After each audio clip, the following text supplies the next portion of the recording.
Gyanvapi case में हिंदुओं के पक्ष में फैसला आया। देखिए कैसे मुस्लिम पक्ष का वकील बौखलाया। कोर्ट के आदेश को ही मानने से कर दिया इनकार। बौखलाहट में बोल दिया ऊपर से नीचे तक सब बिके।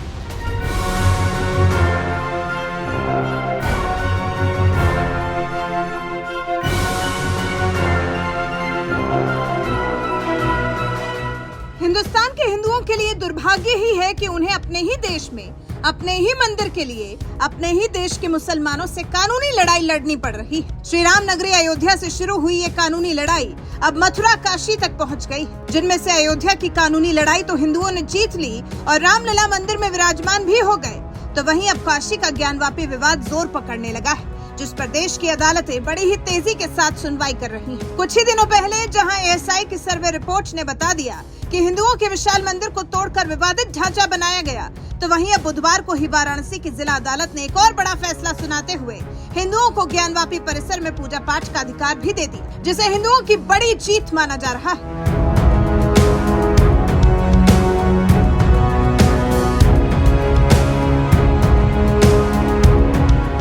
साल 1993 में जब देश की सत्ता कांग्रेस संभाल रही थी, उसी दौर में काशी के ज्ञानवापी परिसर के व्यास तहखाने में होने वाली पूजा पर रोक लगा दी गई थी।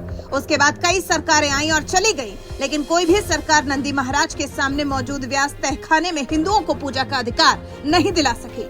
ये अधिकार हिंदुओं को 30 साल बाद 31 जनवरी 2024 को नसीब हुआ, जब मोदी योगी राज में वाराणसी की जिला अदालत ने ऐतिहासिक आदेश सुनाते हुए हिंदुओं को व्यास तहखाने में पूजा का अधिकार दे दिया। जी, सारे लोगों को, भक्तों को, पुजारी को, सारे लोगों को जाने की। तो जो भी काशी विश्वनाथ मंदिर में दर्शन करने जाते हैं वो सारे लोग अब जा सकते हैं वहाँ? जी बिल्कुल बिल्कुल बिल्कुल जा सकते हैं। तो एक बड़ी बात होगी, एक बड़ी बात है कि जहाँ पर मैं ये कहना चाहता हूँ जो जस्टिस के एम पांडे ने राम मंदिर में 1 फरवरी 1986 को ताला खोलने का आदेश दिया था, मैं आज के इस ऑर्डर को उसी की तुलना में देखता हूं।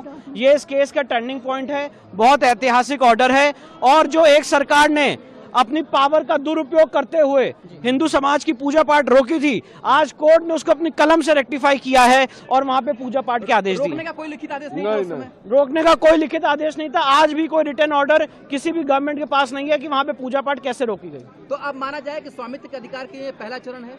ये बिल्कुल पहला चरण है और बहुत जल्दी लीगल केस हम पूरा करेंगे और केस जीतेंगे। इस ऐतिहासिक आदेश के बाद जहां हिंदुओं में जबरदस्त खुशी देखी जा रही है, तो वहीं दूसरी तरफ मुस्लिम पक्ष को जबरदस्त झटका लगा है। कोर्ट के इस आदेश के बाद तो मुस्लिम पक्ष अब सीधे हाई कोर्ट जाने की तैयारी कर रहा है। मुस्लिम पक्ष के अधिवक्ता इकलाक अहमद ने तो साफ इनकार कर दिया कि व्यास तहखाने में कोई मूर्ति है ही नहीं, और इस आदेश के खिलाफ ऊपरी अदालत जाने का ऐलान कर दिया। उसको हम इस तरह देखते हैं कि वो कानून को ओवरलुक करके स्पेशल वर्शिप एक्ट, वक्फ एक्ट और सन 1937 का फैसला, सन 2022 में जो वकील कमिश्नर की रिपोर्ट है, जो एसआई की रिपोर्ट है, सबको ओवरलुक करने के जो तो जनपद न्यायाधीश ने आदेश किया है। इन सारे फैसलों में कानून में कहीं भी नहीं लिखा है कि दक्षिणी तहखाने के अंदर कोई मूर्ति पाई गई। अब आगे इन दोनों आदेश को लेकर, दोनों आदेश के खिलाफ हम माननीय उच्च न्यायालय इलाहाबाद जाएंगे।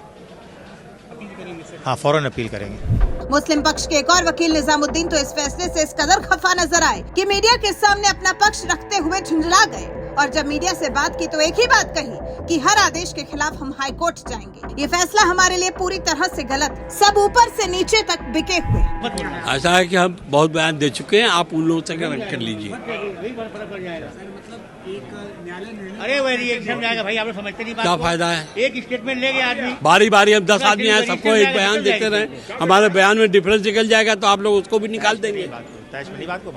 कैसे देख रहे हैं कि मतलब उस आर्डर के खिलाफ हम अपील में जाएंगे, बस बात खत्म हो गई। हम जरूर जाएंगे। इस मामले से जुड़े 2 निर्णय पर आया है, एक तो देखरेख जिला प्रशासन, दूसरा आज नियमित तौर पर पूजा पाठ की व्यवस्था तय करेगी। तो ये क्या आपको लगता है कि नहीं, पूरे मामले को लेकर हमें हाईकोर्ट जाना चाहिए, आगे जाना चाहिए? बिल्कुल लगता है, तभी तो कह रहा हूँ कि हाईकोर्ट जाऊँगा, इसी भी हाथ पर न कह रहा हूँ आपसे। हाईकोर्ट जाएंगे, बिल्कुल जाएंगे, हम हर आर्डर के खिलाफ जाएंगे। इसी में लिखो ना। क्या मानते हैं कि ज्ञानवापी परिसर में आपकी कहीं इसके लिए एक आगे के केस के लिए एक चुनौती हुई है, एक बड़ा ये फैसला रहा है जो आगे का जो भी निर्णय? आपके नज़र में बड़ा फैसला है, हमारे लिए कोई बड़ा फैसला नहीं है। मेरे लिए फैसला सारा गलत है, क्योंकि सब नीचे से ऊपर बिके हुए हैं। तो किसको सही माने? ज्ञानवापी मामले में वाराणसी की जिला अदालत से जो ऐतिहासिक फैसला आया है उससे मुस्लिम पक्ष के वकील को कितनी तकलीफ हो रही है ये इनके बयानों से आप साफ समझ सकते हैं। इनके झुंझलाहट देख कर क्या आपको लगता है कि मुस्लिम पक्ष गंगा जमुनी तहजीब की मिसाल पेश करते हुए ज्ञानवापी हिंदुओं को सौंप देगा?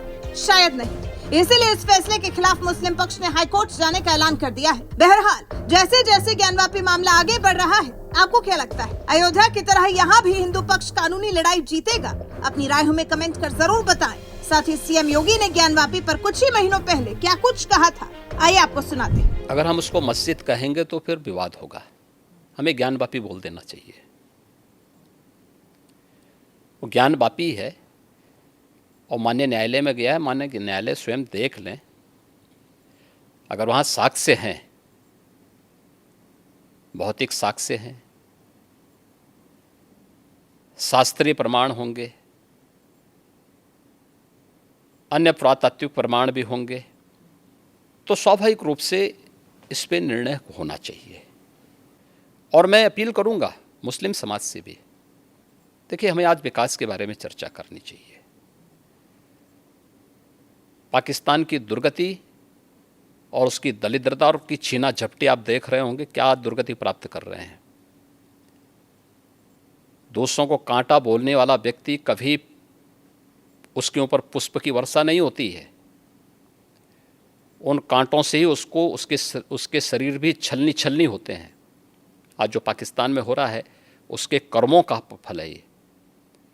आज जो भूखमरी का शिकार पाकिस्तान बना हुआ है, यह अपने कर्मों का फल भोग रहा है। इसलिए पुरानी गलतियों की पुनरावृत्ति न होने दें, बहुत शांतिपूर्ण तरीके से उपलब्ध साक्ष्य जो इस बात को प्रमाणित करते हैं। मुझे लगता है कि भगवान ने जिसको दृष्टि दी है वो देखे ना, त्रिशूल मस्जिद के अंदर क्या कर रहा है, हमने तो नहीं रखे ना, वहाँ तो सुरक्षा है, सेंट्रल फोर्सेस है, उनके मुतवल्ली हैं, ताला चाबी उनके पास रहती है, त्रिशूल कैसे वहाँ बने हुए हैं? ज्योतिर्लिंग हैं, देव प्रतिमाएं हैं, पूरी दीवारें चिल्ला चिल्ला के क्या कह रही हैं। और उसके बाद भी हम जानबूझ करके, देखिए एक होता है कि जन्म से दिखाई नहीं देता है, हम मान सकते हैं कि दिव्यांग है, जन्मांध है, दृष्टिबाधित है, एक जानबूझ करके ढोंग करे। जो दृष्टिबाधित है उसको दिशा दिखाई जा सकती है, लेकिन जो ढोंग कर रहा है उसको कोई दिखा नहीं सकता है। आप ढोंगी किसे कह रहे हैं? मैं इसीलिए कह रहा हूँ ना, जो उन प्रमाणों को नकार रहा है, उन प्रमाणों के बाद भी ये कहता है कि नहीं साहब, तो ज़बरदस्ती वाली बात करते हैं। देखिए, आप इतिहास में तोड़ मरोड़ कर सकते हैं, लेकिन उन ऐतिहासिक साक्ष्यों के साथ नहीं जो वहाँ की दीवारें चिल्ला चिल्ला के कहती हैं, और उन ऐतिहासिक साक्ष्यों को भी देखने की आवश्यकता है। और मुझे लगता है कि ये प्रस्ताव मुस्लिम समाज की तरफ से आना चाहिए कि साहब ऐतिहासिक गलती हुई है और उस गलती के लिए हम चाहते हैं समाधान हो। आपने मुस्लिम समुदाय के साथ कोई देखिए, हमने अपनी तरफ से कोई पहल नहीं की है, वे पहल करना चाहेंगे तो ज़रूर विचार करेंगे।